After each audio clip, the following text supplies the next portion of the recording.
loves, welcome back to my channel. In today's video, I'm gonna be sharing with you some tipid beauty tips because this year, hindi ko alam kung bakit, pero basta pagpasok ng 2021, biglang nag-shift yung mindset ko, specifically when it comes to my expenses. Siguro kasi I started to realize ang hirap talagang mabuhay sa panahon ngayon in terms of financial, and we can't deny the fact na mahal talaga magpaganda. Well, it's not really pagpapaganda lang. Sa ating mga ladies, it's part of taking care of ourselves and maintaining ourselves. Pero ako personally, very low maintenance lang akong tao. Wala akong masyadong ginagawa sa katawan ko or sa sarili ko overall. So today, naisip ko na gusto ko mag-share sa inyo ng mga beauty tips na pwedeng makatulong sa inyo to save money. So without further ado, let's jump right in.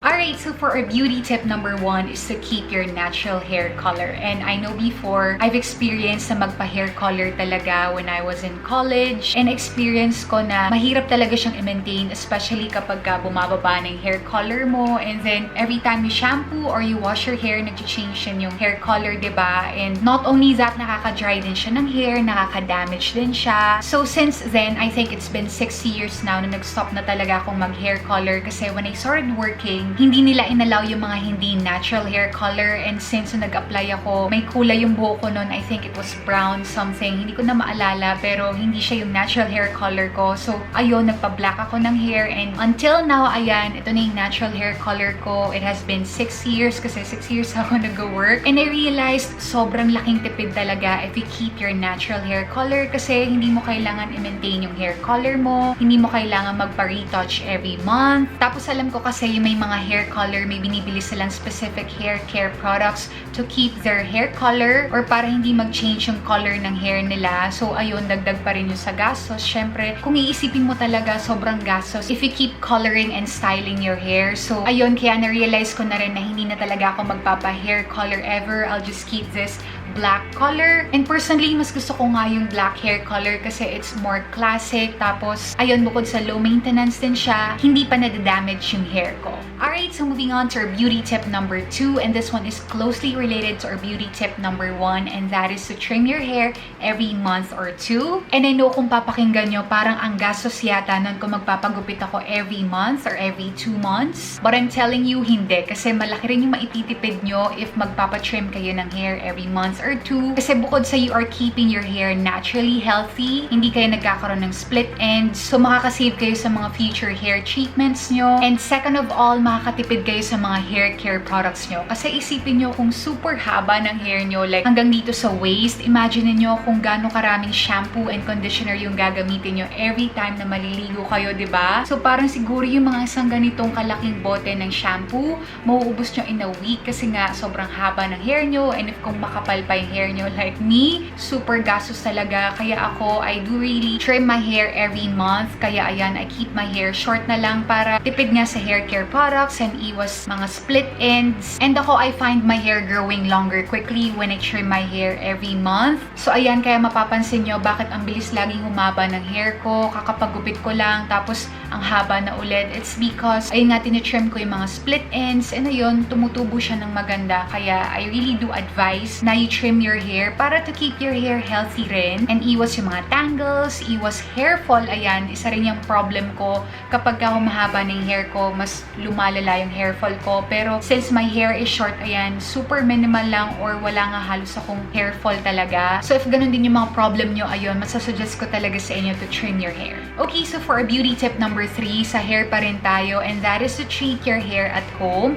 Kasi marami naman talagang hair products or hair treatments available sa drugstore like sa Watson's. May mabibili kayo na halagang 300 pesos lang or maybe less. Yung mga hair spa, ayan, marami naman yan sa Watson's. So ayun, I advise na sa bahay nyo na lang sila gawin. If meron kayong kapatid or someone to help you, ayun, mas mabuti. At least hindi kayo mahihirapan. Kasi to be honest, sa mga salon, yung mga ginagamit nila, parang same effect lang din na mabibili natin sa mga drugstore or sa Watson's nga. So ayun, malaking maititipid nyo kasi kung ipapagawa nyo yung sa salon, siguro mga worth 500 above or even 1,000 and above. Yung mga simpleng hot oil lang yon and keratin treatment. Pero yung mga hair color, ayun, mas mahal pa talaga. Like 2,000 above. Well, depende yan sa salon na pupuntahan nyo. Pero ayun talaga, super mahal. If sa salon nyo pa sila ipagagawa. Pero if you're gonna do it at home, bibili na lang kayo. So ayun, mas malaki maititipid nyo. Now for beauty tip number 4, ito related din to sa mga salon services, and that is manicure and pedicure. But I do advise that you do your manicure and pedicure at home. If kaya nyo naman i-cut yung nails nyo, especially dito sa hands, ang dali-dali lang naman, so kayo na lang mag-cut. And mura lang naman yung mga nail polish na nabibili sa mga drugstore. So if you can do your nail polish, diba, super laki rin ng maititipid nyo. Pedicure and foot spa, ganun din. Marami ring options available sa drugstore. May mga foot spa set na binibenta. So if you would think about yung money na masasave nyo, sobrang malaking tulong din sa savings nyo every month. But of course, I get it. Alam ko, may mga ladies talaga na walang time to do those stuff by themselves, like yung manicure and pedicure and foot spa. I get that a lot. And iba rin kasi yung feeling na nasa salon ka and nag-relax ka lang and someone is doing that for you. Pero kasi diba ngayon, medyo nakakatakot din pumunta sa mga salon para magpa-service. So, naisip ko, kung kaya ko naman siyang gawin at home, dito ko na lang siya gagawin. And besides, ayun, makakatipid pa ako.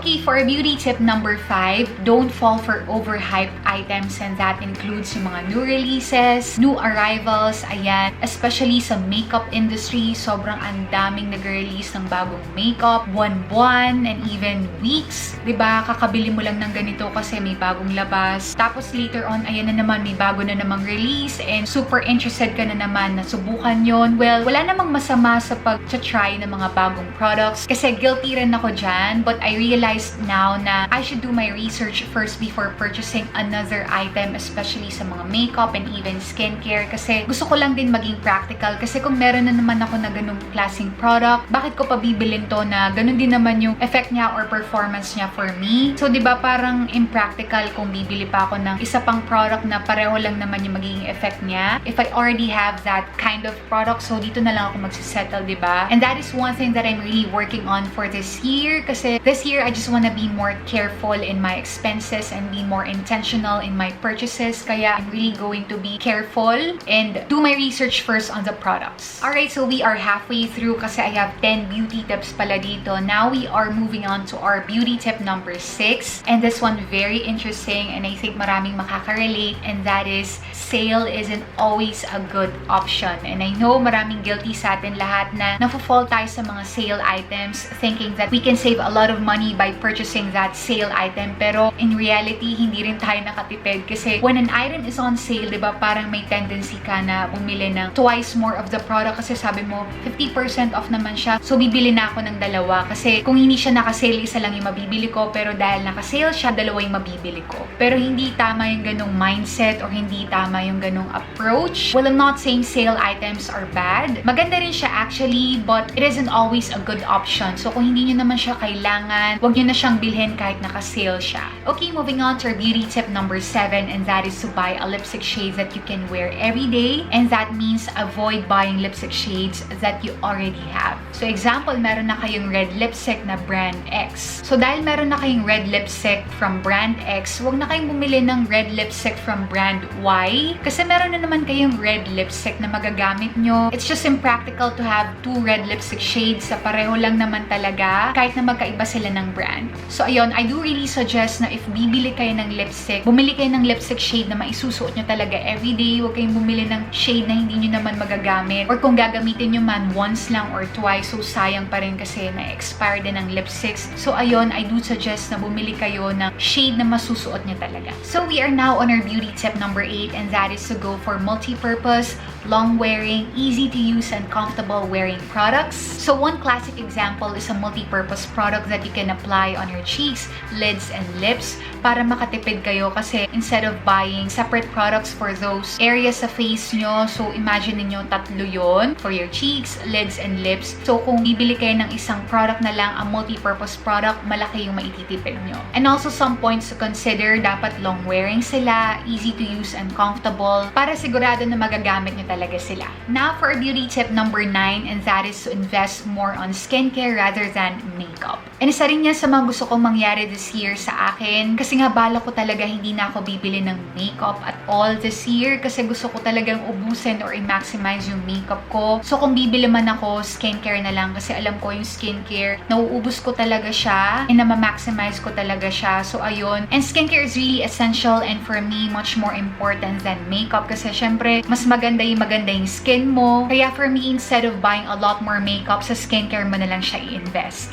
And now for a final beauty tip, and that is to maximize what you already have before making another purchase. Hindi ko na siya explain pa masyado kasi ayun na yun. If meron ka pa naman nagagamit ngayon, huwag ka munang bumili ng bago. So hintayin mo talaga na maubos mo or ma-maximize mo yung product na yun before making another purchase para we can save money and we can be more practical and intentional when it comes to our expenses. So there we have it, love. So those are 10 beauty tips that I can share with all of you. And let me know in the comment section below if meron kayong mga other beauty tips dyan na makakatulong sa ating lahat. So please feel free to comment down below. And sana may natutunan kayo sa video na to and I hope you found this helpful. And if you did, don't forget to hit the thumbs up button. Check me out on my socials at Instagram, I'm WendyXdiane, and Twitter at WendyRoman. And before clicking out, I post the videos every Friday and Sunday, so make sure to subscribe and ring the bell to get notified. Thank you, loves, for watching. I'll talk to you soon. Love, WendyXdiane.